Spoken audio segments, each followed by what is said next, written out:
আমি school teacher. আমার অন্যতম প্রধান লক্ষ্য হচ্ছে শিক্ষার প্রতি ছাত্রছাত্রীদের আগ্রহ বাড়িয়ে তোলা। এইবার শিক্ষাদান করতে গিয়ে যে ধরনের সমস্যার সম্মুখীন হচ্ছি সেটাই আপনাদের সামনে তুলে ধরলাম, ভালো করে দেখুন। একটা বাংলা শিক্ষাটাকে একদম শেষ হতে দেবেন না। লিখেছেন লীলা মজুমদার।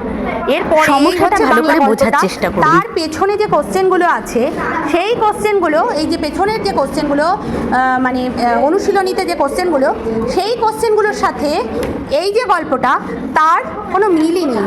এইখানে যেগুলো রয়েছে তার রিলেটেড কোনো কোশ্চেন এখানে নেই। যেমন এখানে লেখা আছে আকাশের দিকে তাকালে তুমি দেখো ঘর বাড়ি গাছপালা পোকামাকড় মেঘ রোদ্দুর, কিন্তু একটা বাচ্চা যে এই গল্পটা থেকে খুঁজে খুঁজে কোশ্চেনগুলো করবে সেই রকম কোনো ব্যবস্থাই নেই। এই তো সিলেবাসের অবস্থা, কি বলবো, মানে এই দিকে কারোর নজরই নেই। আর এই যে এখানে একটা কোশ্চেন আছে, হিমালয় ছাড়া ভারতবর্ষে আরেকটি পর্বতের নাম হলো, যে কটা অপশান দেওয়া আছে তার উত্তর এখানে নেই। মানে ওদের ছাত্রবন্ধু দেখে, যেটা ছাত্রবন্ধুগুলো ভুলভাল লেখা, মানে টিচারদের বলে দিতে হবে। বাচ্চারা নিজেরা খুঁজে কোনো কোশ্চেনের উত্তরই পাবে না এই গল্পগুলোর মধ্যে থেকে। মানে জাস্ট ওয়ার্ডলেস বললেও কম হয়।